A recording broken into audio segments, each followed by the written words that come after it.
Hi, everybody. I have Tom T. Moore here. We're very honored to have him here. He's written several books. Tom, I just got another one of your books, The Gentle Way. Ah, Now, you had sent me some copies. I had also got on audio. I got the first Gentle Way. I listened to it. We got the Atlantis. I've got the Gentle Way 3. And I've got the Gentle Way with Pets. I love it. yeah. So here's another one. Oh, I got another Gentle Way 3. Sorry. I must have bought that one. I didn't know I was going to. Yeah, one more of the First Contact book. Here it is. There it is. Okay. I was reading this one last night. Oh, Boy, there's so much to talk about. So I'm going to introduce you just real quick by reading your biography. sure. Tom T. Moore is an award-winning author, speaker, CEO of an international film and TV program distribution company, and Sedona Journal of Emergence columnist. He is a telepath and has over 30,000 questions in a meditative state and was voted best self-help author for 3 years in a row by the readers of a health magazine for his The Gentle Way series of 3 books. His latest is The Gentle Way with Pets, Angelic Help for Your Animal Companions. He's also the author of Atlantis and Lemuria, The Lost Continents Revealed, and First Contacts, Conversation with an ET. He has been interviewed 3 times on GAIA TV. Gaia TV. GAIA TV. He conducted 2 workshops and was on a panel discussion at the Conscious Life Expo 2022 in Los Angeles. He teaches the Gentle Way, which reduces stress and lowers your fear level. He lives in Plano, Texas with his wife, has 2 children, is a graduate of TCU, and was an Army lieutenant, first lieutenant. Wonderful. And also, if I can ask just real quick, the way you discuss things about things sort of all happening at once, different lives at once, is that the same thing that the woman that died in the car accident talks about when she was talking to Michelangelo, but he was really still in a live state? She said, we live many lives all at once. Probably so. When I first started communicating, I communicated with a shaman living in the 1600s, and he was alive. And he told me at that time, he said, Tom, he said, you're also an Indian shaman living at the same time I am. You're with another tribe. Your name is Stillwater, and you have incarnated into the 20th and 21st centuries to reintroduce people to the Gentle Way. He gave me the name of the book, my first book, the very first time I ever talked to him. And he said, Tom, you're going to write books. And I said, no, I'm in international film distribution. I'm going to do this till I retire. Pays the rent. No. Yeah.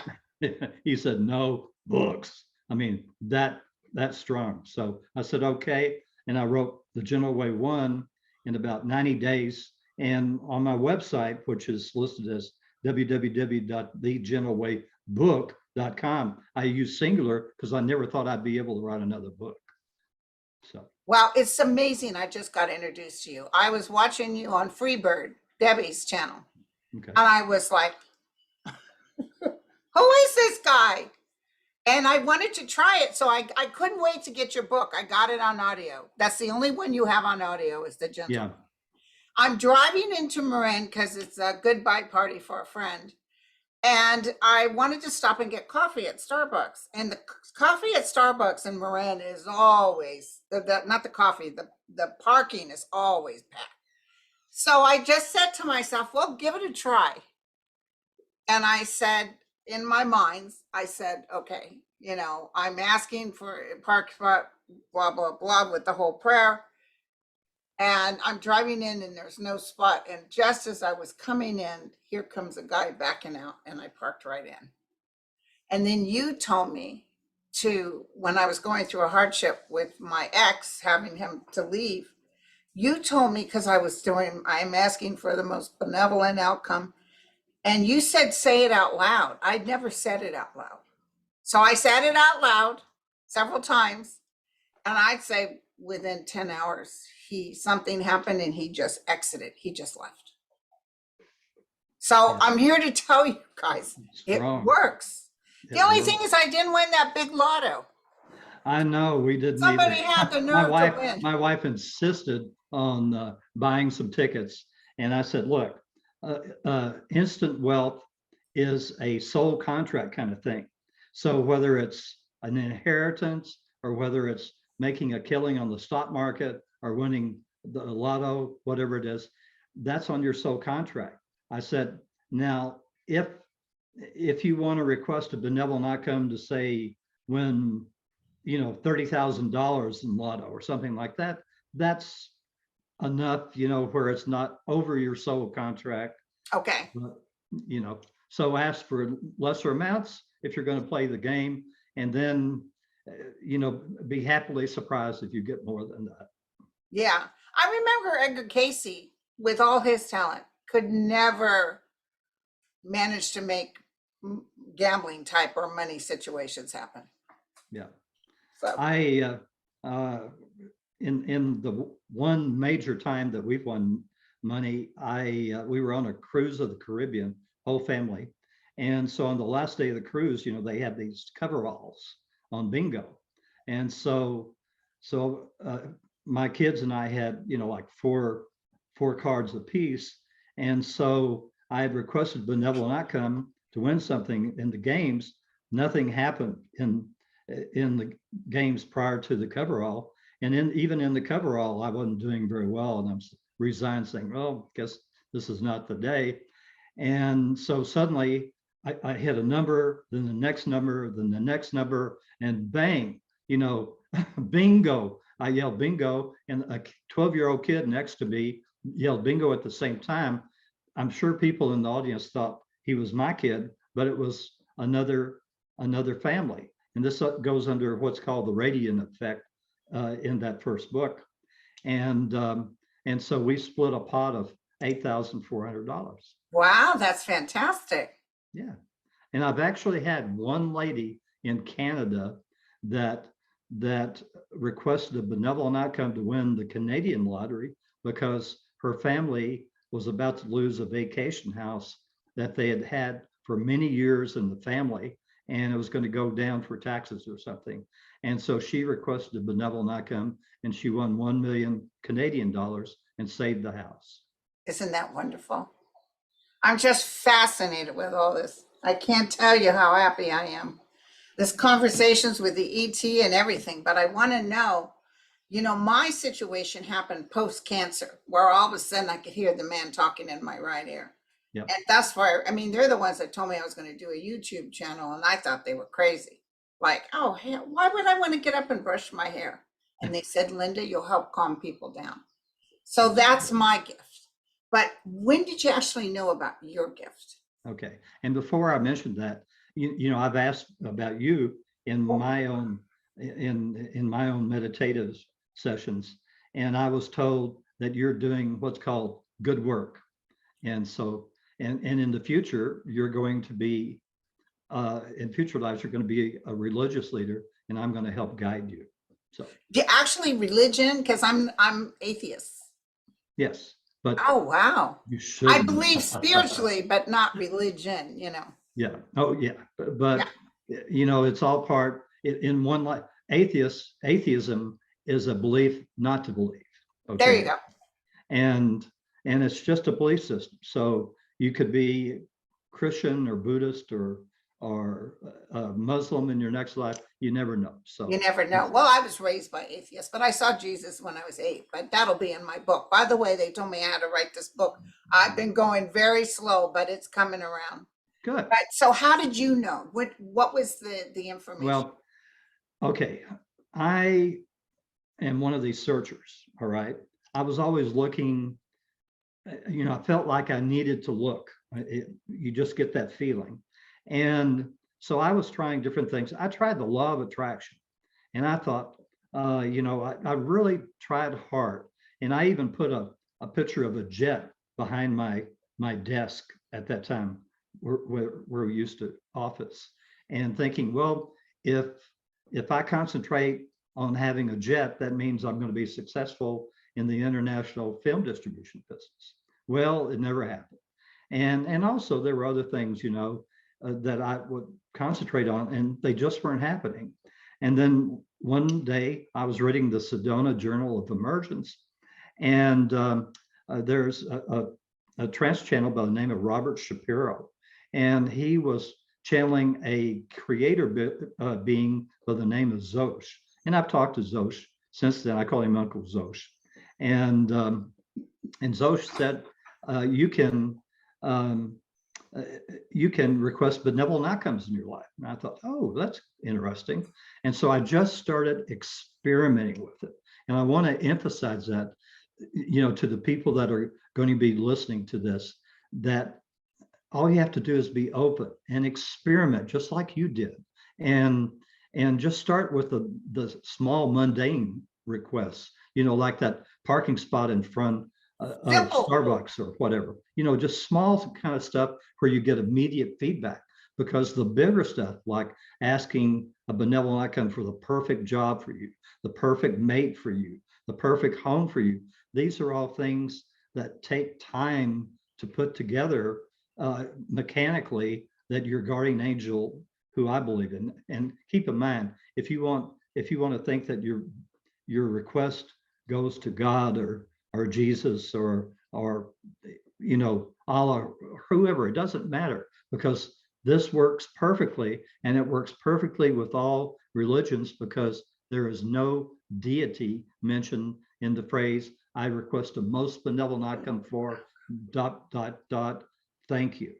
And that's all there is. And some of my Christian friends that are really, really hard Christians, shall we say, say, oh, but you don't say dear God or dear Jesus, and amen. You don't say amen at the end. And I said, you can put those on the end. It doesn't, or the front or the end. It doesn't matter. You don't have to, because this is a prayer that is going directly to your own guardian angel, which is also known as the golden light being. They take care of hundreds of thousands of people all at the same time in all of their lives on earth, and all of the 12 parallel lives that you're having for each one of these lives on earth. So, well, and as you do this, I'm a strong believer. Well, by the way, was this Esther Hicks at all that you studied? Esther Hicks. Is what? I'm sorry. Was it Esther Hicks that you studied and wasn't working for you? Gosh, I don't know. The law of attraction, that name doesn't ring a bell, but I'm not sure. Because I tried that and nothing worked. But what I'm finding out, and I'm sure this is what I'm feeling it from you, is that, it takes a lot of faith, that actual word faith, in knowing that this too shall come true. And that, like they always say, the kingdom of heaven is within. So you have to be what they call, Wayne Dyer talks about this, I think, but a vibrational match to what you want. Some people will say, I want this, but they don't believe it. Do you see what I'm saying? If you always have money problems, guess what? You get more of the same. But by detaching from it and allowing, like you said, I asked for you're giving it up, you're handing it over. Sure. And then all of a sudden you'll notice things start flowing. And it's like, well, why is it happening now? It's because you weren't a vibrational match. With you just trying it out and starting, and when things start to happen, like what's happening with me right now, boy, not that it wasn't happening before, but it's really happening now. It's like, whoa, there's something to this. There's something in this vibrational energy. So may I ask, what was the difference with saying it out loud? What is the point with saying it out loud? I'm told that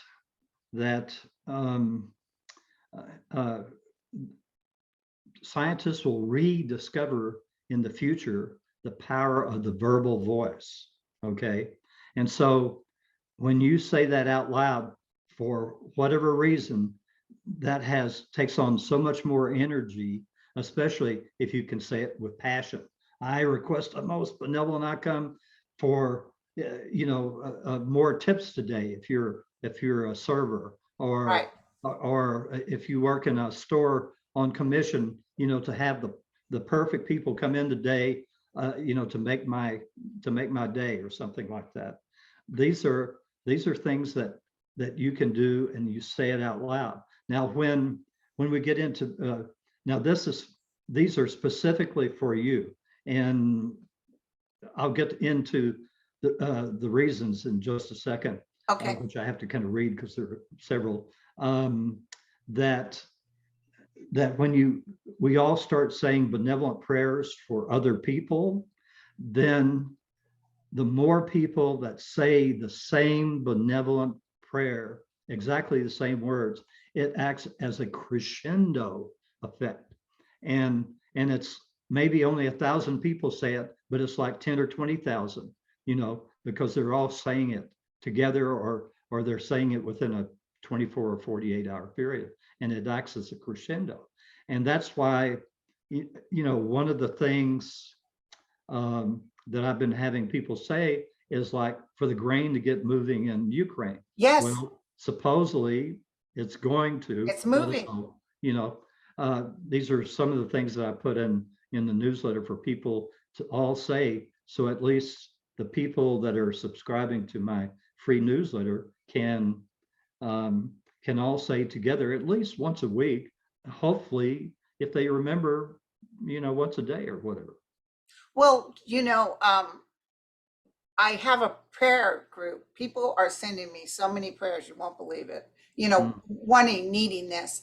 This last week that we did it was my first time we all use most benevolent outcome. So I'll be curious how it goes. Yeah. I get a lot of good feedback. Some people will say, "Oh my God, Linda, you guys did the prayer and blah, blah, blah." Next thing you know, I go to the doctor, my dog is fine, something like that. Yeah. So anyway, let me kind of go over the reasons I like that request benevolent outcomes. Number one, they work perfectly with your soul contract. Okay, perfectly with your soul contract. Your contract, we don't know what our soul contracts are, because we agreed to have lives on earth veiled from knowing where we came from, how many thousands of lives we had on other planets. That's because we volunteered for the Earth experiment. And the reason we're veiled is that we are learning to make trillions of decisions that will help us one day, because one day in the far, far future, we're all of our souls that are taking part in this Earth experiment, we're going to meld together and become a creator. And our creator of this universe is going to turn this universe over to us to run. And creator is not going to give it over to us until we learn how to make these trillions of decisions every second as part of running a universe. Okay, so this is all training. We're maybe in grade school, if you want to call it. Yeah. Learning how to do this stuff. So that's so these things work perfectly with your soul contract. So if it's not in your soul contract, it just won't happen, like winning the lottery or whatever. But if it's within your soul contract, then you're going to see success. Now that's first. It also lowers your stress and reduces fear. And look at just your recent situation. You had a lot of stress on it, and so it lowers the stress and fear. It makes life easier to go along with. Science will prove the power of the spoken word, as we've talked about it. But at the same time, now this is something I didn't know it did when I started out. I just, this is great, it's working, kind of deal. But it slowly but surely, by requesting these benevolent outcomes, it slowly but surely raises your vibrational level. Yes. All the time, because you're just feeling lighter. And it keeps you, as I say, it keeps you on your soul contract. And that's something else. If you're requesting benevolent outcomes, it keeps you on the soul contract, so that you don't suddenly go off the contract and take another path, let's call it, that is not as favorable to you for learning as the one that you're on. So you need to request these benevolent outcomes because it keeps you on your soul path. It has a radiant effect on others, as I mentioned. Whether it's driving a car with other people in it, or even people that are driving beside you, there's this radiant effect that when you've requested a benevolent outcome for your drive where you're going, then if you're on a highway, the people beside you are sort of like involved in that bubble. So, and the people in the car are in that bubble. And finally, you will feel the spiritual connection. You really will feel this. When you said it makes you vibrationally higher, that's kind of the same energy that I've been doing ever since my guide started talking to me post-cancer. Yep. Because I realized that you cannot obtain what you want if you're not a vibrational match to it. But if you allow and be in peace and say, I'm asking for this outcome, the higher vibrationally you get, the more likely the outcome will happen. Yes. That's wonderful. It's the greatest tool. This tool was given to us, and it's up to you to use it. I mean, there's lots of tools, as you know. Astrology is a tool. Yes. Numerology is a tool. You're using tarot. Tarot is a tool.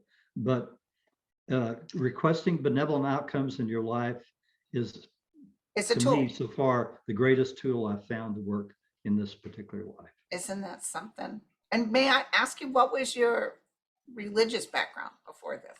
Oh, well, growing up in Texas. Oh, okay. My grandparents went to the Christian church, so we went there for a while. Baptist for a while. Eventually, my dad was transferred up to Little Rock, Arkansas, to take over the whole state of Arkansas for the Georgia Hormel Company. And so eventually I went to a Methodist church in North Little Rock. And then eventually back, when I came back to Dallas and everything, I eventually went to a Unity Church. So I've been around. I'll say, my dad, the atheist, I know one of the reasons he was atheist. He was up in Missouri, up in the Ozarks. And his grandma used to take him to the people that dance with snakes. Oh, yeah. Scared the bejesus Revivals. Yeah, so he wasn't playing that. Yeah. So listen, the first contact, my God, you got so much information. Does it drain you to do this, to tap in that way? Yeah, it depends on how long the sessions are. Typically my sessions, I get up in the middle of the night. And so like the last one I did, which was early Saturday morning, I woke up at 2:30. Okay, normally I request a benevolent outcome to wake up no later than about 4. Okay, but I woke up at 2:30, so I said, let's do it. I didn't get back to bed till 4:30. So I had a lot of questions to ask. Sometimes the questions, the answers they give me are kind of lengthy. It just depends on what I'm. Do you sit at a typewriter or do you talk or? I sit at this computer and I put myself into just a light meditative state. I'll have, let's see, I have to find it. So I'll have like a list of questions, okay? And so on that list of questions, I'll type the first one into the computer on Word document. And then I put myself into this light meditative state. And then I'll open my eyes long enough to read the question. I'm a touch typist, so that's how I normally do it. Sometimes I find recently I'm receiving well enough that I can even open my eyes a little bit. Right. But I can correct my typing mistakes when after it's over. But later that it's day. telepathic for sure. Yeah, it is, because I start off asking to speak to Gaia, the soul of the earth, and I ask her earth type questions, or even universe type questions. Then I speak to Theo, my own guardian angel. He was either the first or one of the very, very first, excuse me, guardian angels to apply for the job. He humorously told me that creator said, with the job description, only golden light beings need apply, because they're far advanced whole souls and they're able to do this work. And then I'll speak to Antura, my buddy, that as you're reading that First Contact book, Theo one day said, "Oh, by the way, an ET is tuning into us. Would you like to speak to him?" And I was shocked, because I thought I was having a private conversation with my own guardian angel, and I didn't know we were on a party line. Yeah. So, so I said, "Oh, well, give me a couple of weeks. Let me think of some questions." And that's how that all started. I was eventually to find out that he's a member of my soul cluster. He's a fragment of the same soul that I'm a fragment of. There are 8 of us having lives on Earth, with different soul interests. My soul interests in this life are religions, and his soul interest is exploration and laying out towns and villages like an urban planner, so to Right. speak. And so, as an example, he was Marco Polo's uncle in a past life, and did travel the Silk Road before Marco Polo, and he was Sacagawea, who led the Lewis and Clark expedition across the top of what's now the United States. So he has an explorer interest. Now he's orbiting the Earth in this 3 miles wide and 20 stories tall Syrian mothership with a crew of 900 and their families totaling 1,500. And they're taking these millions of readings every day as part of the Earth experiment, where the creator created this space-time continuum, only using the 4 negative energies, for the rest of our universe and the trillions of other universes only exist in the 10 positive energies. Wow. So that's what they're doing. They're scientists taking all these readings and passing them along. In our case, originally in the book, we probably shouldn't get into this right now. We got too much other, but in the book, he didn't want to scare people reading the book. So he told me there were only 200 planets in the Federation of Planets. Later on, he was to tell me there's actually 20,000. He told me originally that the ship was only 1 mile wide and is 3 miles wide and 11 decks. So he didn't want to, they did not want to frighten people. It wouldn't so much frighten me, because I've been reading all this stuff for years and years, but it would frighten people that they wanted to connect with and get them used to the idea that there are actually extraterrestrials out there, where the majority of people have been told over and over again that there aren't. Oh yeah, I didn't believe in it until I went to Sedona, and Tana, my friend, took me out on a UFO with the military goggles. Yeah. We saw 54 ships that night. And I mean ships that were going up and then went like that. Oh, I was overwhelmed, but I was frightened too. And then one day, out of the blue, I got an ET energy talking to me. And I could see him, and he definitely wasn't human.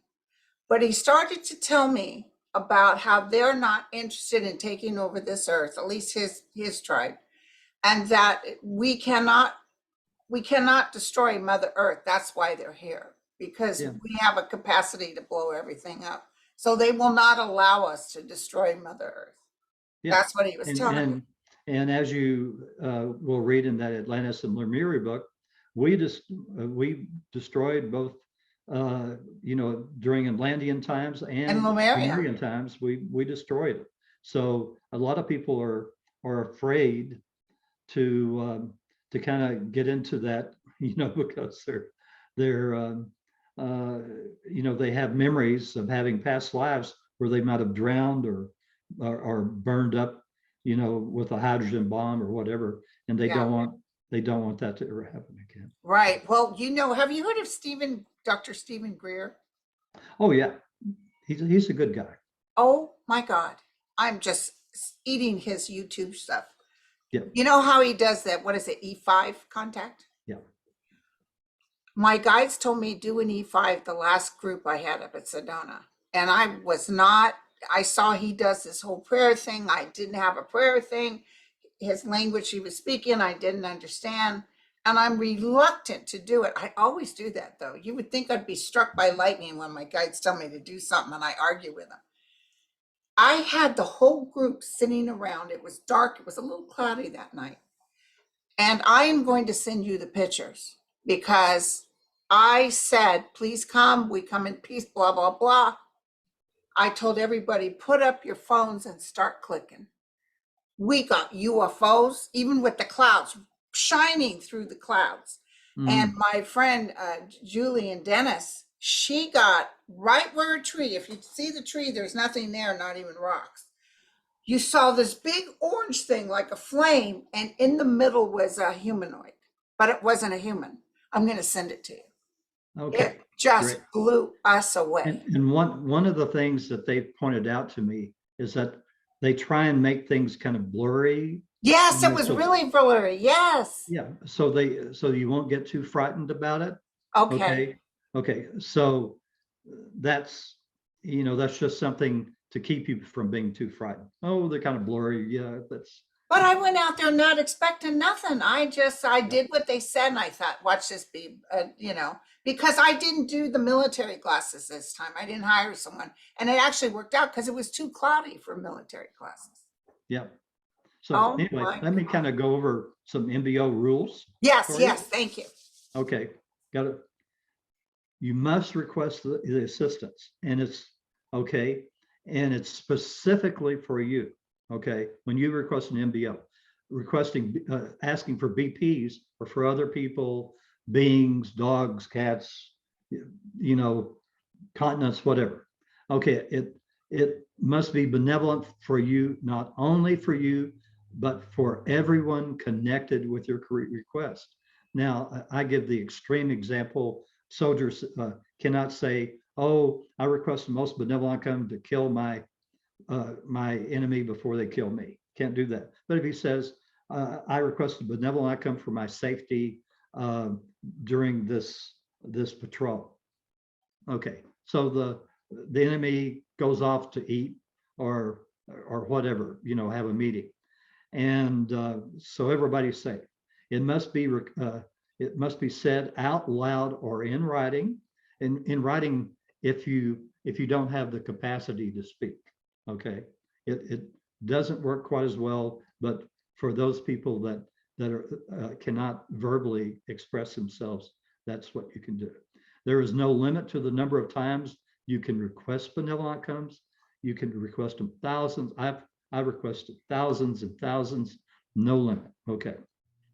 But trust in the process. Start with the mundane, because if you start with these big ones, you know, then you You say, have to be a vibrational match, and you build that up as you work yeah, through this. and you can't, I mean, like I've had a couple of ladies in the past say, "Tom, I requested most benevolent outcome for the perfect man for me. It's been a month and nothing's happened yet." You gotta be patient. You know, that's the way it works. Right. And that's the only rules? That's it. I mean, it's pretty easy. Easy So peasy. what, when we, in my prayer group, when we pray for the Ukraine, what do you suggest is the best way to do that? Oh, I'd have to, the one I put in my newsletter is kind of long now, okay? So I Okay. kept adding things in, you know, besides the grain, besides the prisoners being treated under the Geneva Rules Convention, and things like that, and keeping all the people in the Ukraine safe. So I mean, but there are things that you can just say. Now, one of the things, let's see, I don't think I printed it. Okay, one of the things that I say every single morning is that I say, I ask any and all beings to, I see, I'm going to forget this, and I've only said it a few thousand times. I send white light and love to every single continent, every single island, all the rivers, lakes, and streams, all the oceans and seas of the world, and I release this white light to go where it's needed the most, to light up the darkest corners of the planet, so there's no more darkness, no more secrets. And Beautiful. it is. And so I say that every single morning. Now, at the same time, I also say a couple of other things. Now, you can find these on my website. And I'm going to post his website, everybody. Okay. Sign up for his newsletter. Yeah, it's the General Way Book, singular, thegeneralwaybook.com. Okay, now this is a benevolent prayer. Okay, and Okay. it goes, and I'll tell you why you need to say this. I ask that any and all beings assist and comfort anyone that I've ever harmed, either physically, mentally, morally, spiritually, or emotionally, in any past, present, or future life. And I ask that any and all beings to assist and comfort the families and friends of anyone that I've ever harmed in any way, in any past, present, or future life. Thank you.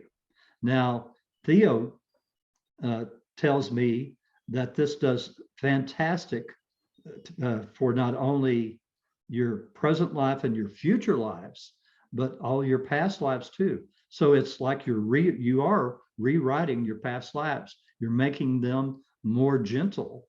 And you also, and keep in mind, because all of these lives are going on at the same time.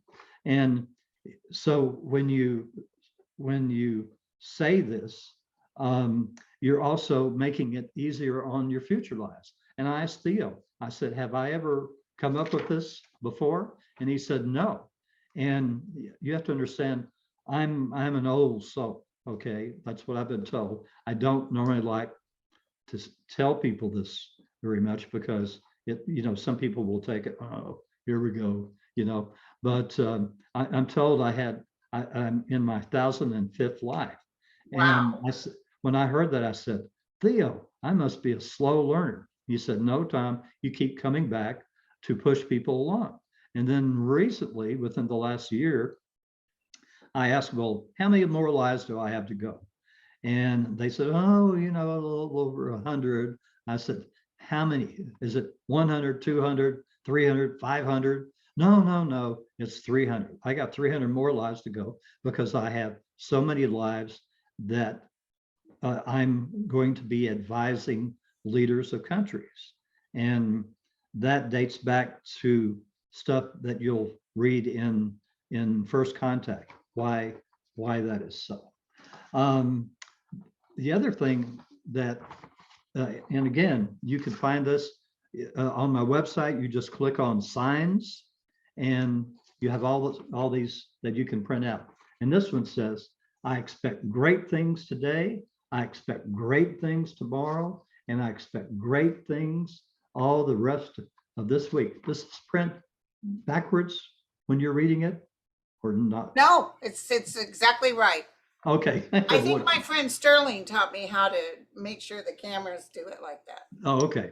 So I'm told that about Theo, that if you start saying that every morning, in about 2 weeks' time, you'll start having things happen that you never thought to ask for. It'll be little surprises. So exciting. So this is really exciting. So these are all things, these are little tools that you can use daily that anyone can do. It doesn't take any genuflecting or, going through some long process. It's something that everyone can do because we all have a verbal voice and it's very powerful. Now, I'm a medium, so I talk to dead people, and I've had some profound experience. The very first dead person that came to me, his mother was sitting across from me, sobbing about her son, and he walked through the wall. I saw him in full body form, but he was see-through. He had a full beard, crystal blue eyes, motorcycle boots, and he proceeded to tell me exactly how he died, how he had 2 children and a girlfriend. He wished he had married the girlfriend, and how everybody was at the hospital screaming and crying, and she's wailing. I can't even look at her. And then he said, could you please tell her to knock it off? Tell her I'm more alive now than when I had a body. I thought that was such a profound statement. I'm more alive now. I'm thinking about naming my book, I'm More Alive Now. But there's sort of a purgatory that some people will go through, that almost they have to, what you were just saying, if you're praying in this life form for basically forgiveness or whatever, it's almost like they have to feel like, let's even a suicide. If you suicide isn't damnation and condemn, but if you commit suicide, you have to feel all the pain you've created, all the sorrow and tears with the family, and then you're like, stupid, stupid, stupid. You know, why did I do that? You're not thinking right. But they're more forgiving over there. The rule of the universe is what is the word? It's not compassion. The rule is just getting over yourself, sort of. Just right. And it's a, you know, it's a fragment of a fragment. So in other words, there's a fragment of you that will be left that will stay around to check to see how your family evolved, you know, with your input, or, you know, your relationships and everything. And these fragments can be in 2 or 3 different places at the same time. So as an example, my the lady that edited my newsletters for 10 years recently passed away. And so I've talked to her a couple of times, and so she was telling me, yeah, I whisper in, I won't mention her sister's name, people can read that if they want to. I whisper in my sister's ear, but I get to talk to you.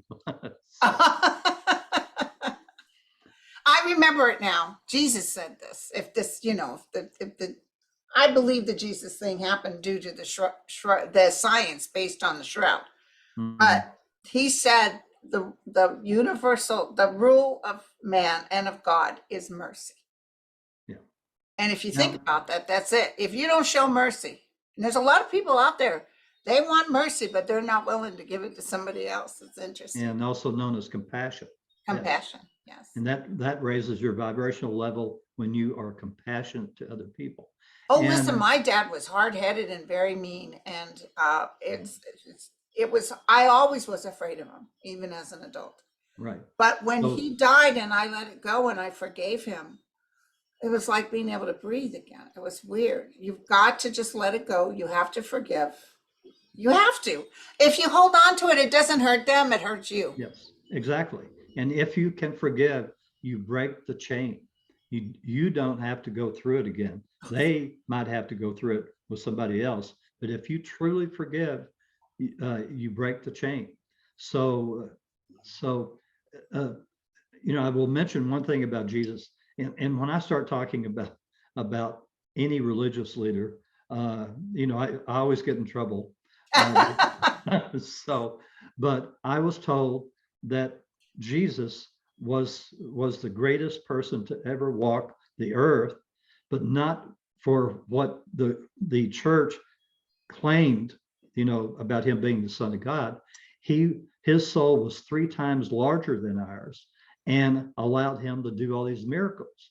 And Creator, after we destroyed Lemuria and Atlantis, the Creator sent out a call across the trillions of universes for someone to come and teach unconditional love to people, and his soul responded. So that's why, and he's the only human that's ever had that much capability.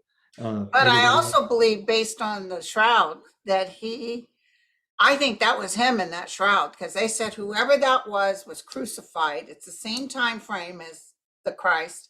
It was semi up in the air. It had two Roman coins on his eyes.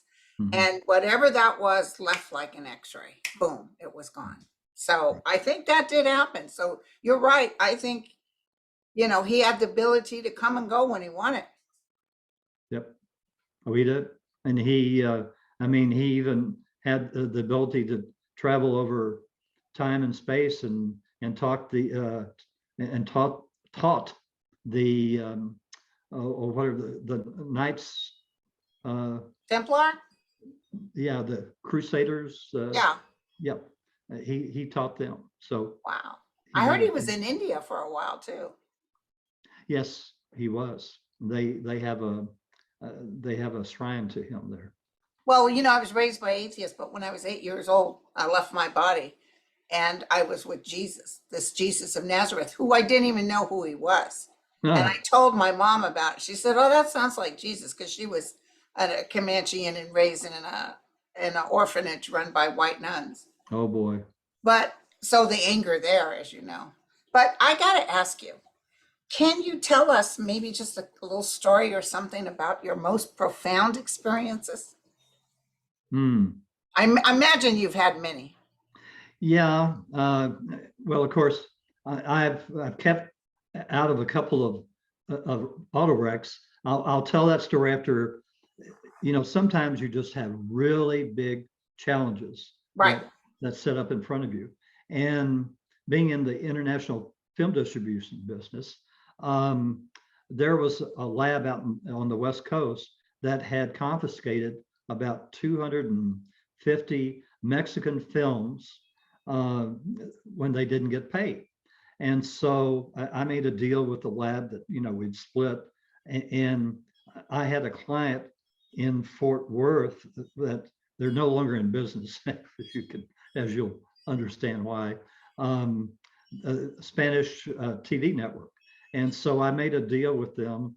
I signed a contract where it said they would have, because these were Mexican films with Mexican titles and everything, or I made a deal with them that they would have to check the copyright searches. They would have to check to make sure that they could be shown on TV, because none of us knew, some would be R-rated. And so I got the movies delivered to them, and I checked back in a month or two later, and I said, "Well, did you do the copyright searches? How many were okay?" "Oh no, we didn't. If somebody complains, we'll just take them off the air." Well, they got sued for $5 million. I got sued for $1 million, and another distributor down in Houston got sued for $1 million.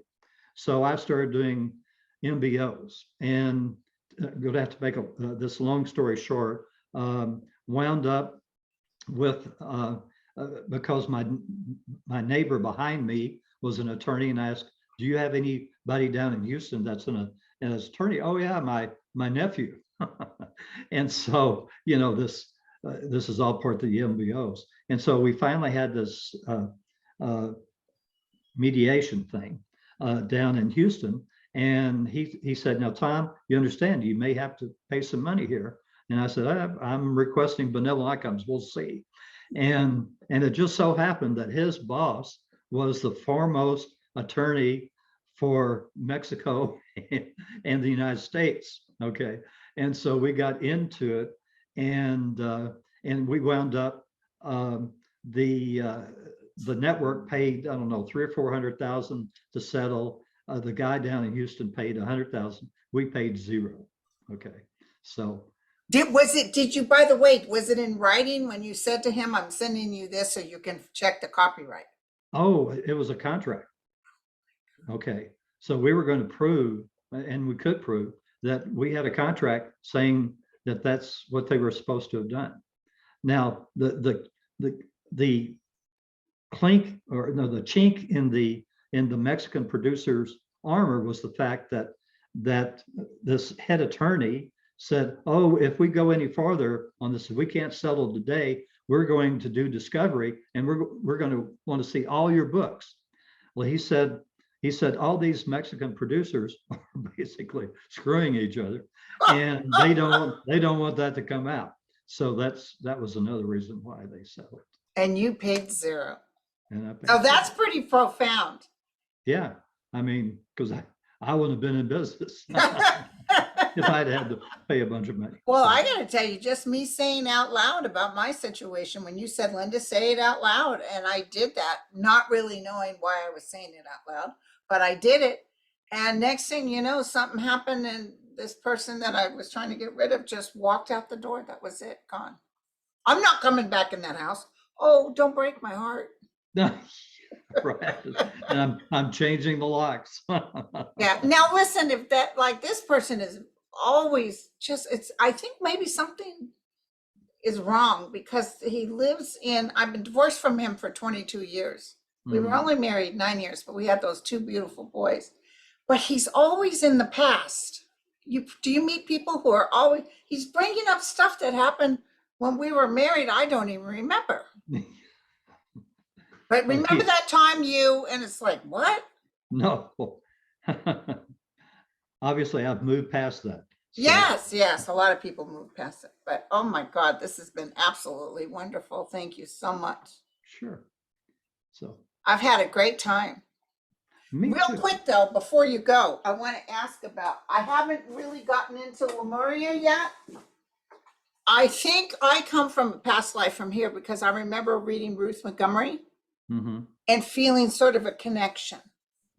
But will they ever find, like Edgar Casey said, will they ever find Atlantis? You can find parts of Atlantis now. When you get into reading the book, the Bahamas, some of the parts of the Bahamas were part of that continent. Wow. Bermuda, the Azores, Canary Islands, there we go. And a couple of islands off the coast of Canada. So there are remnants of it. So did it go in a twinkling of an eye, or was it slow? Did it what? Did it? Atlantis? Yeah. Was it gone in a twinkling of an eye? Almost.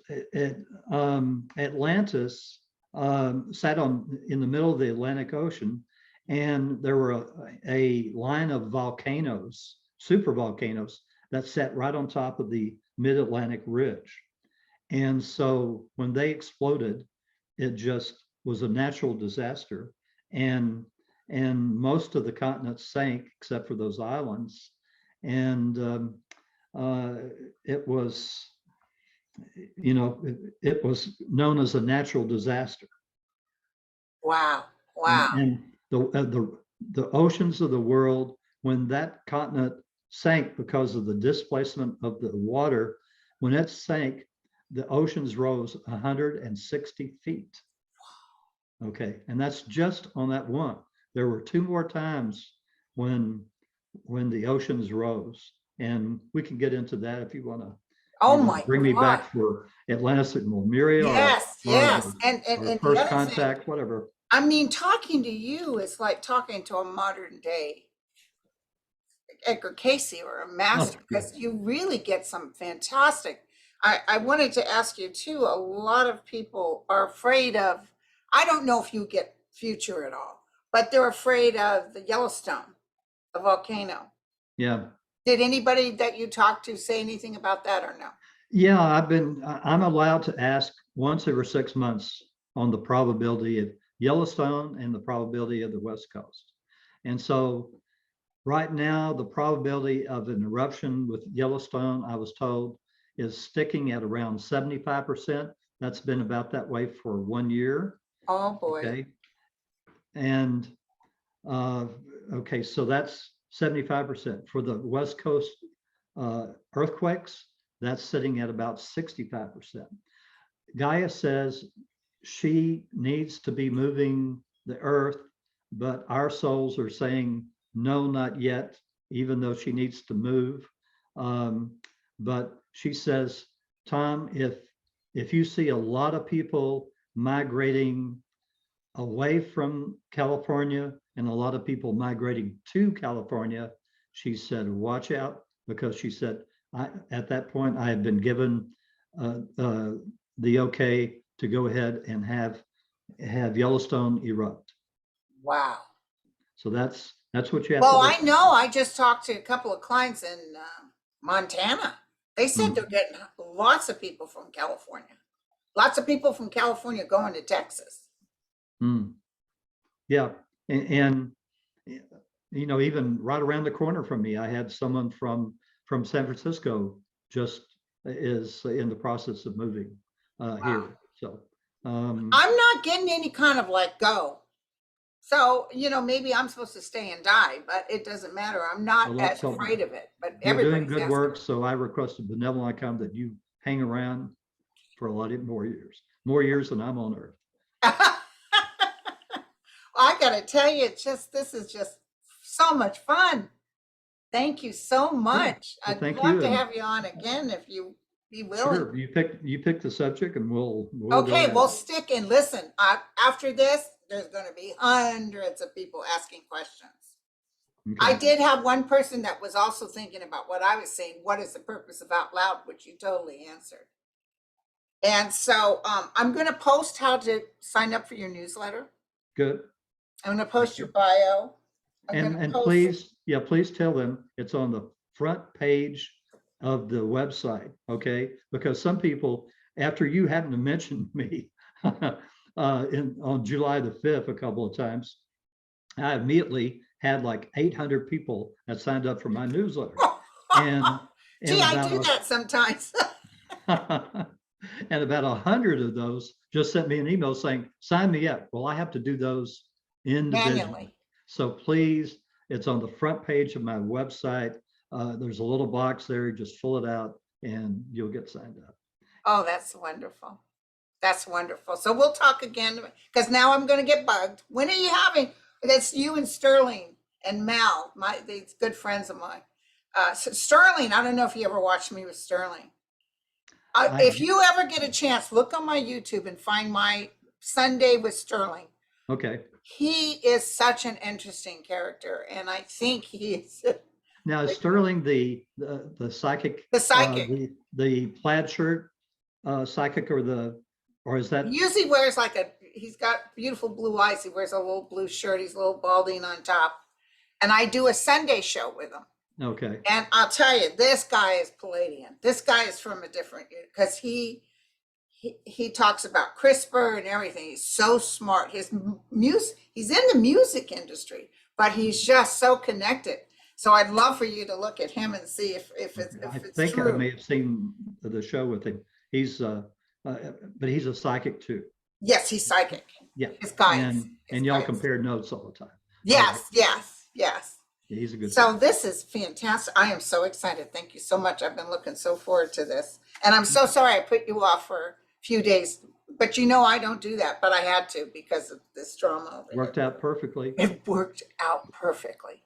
I cannot believe how.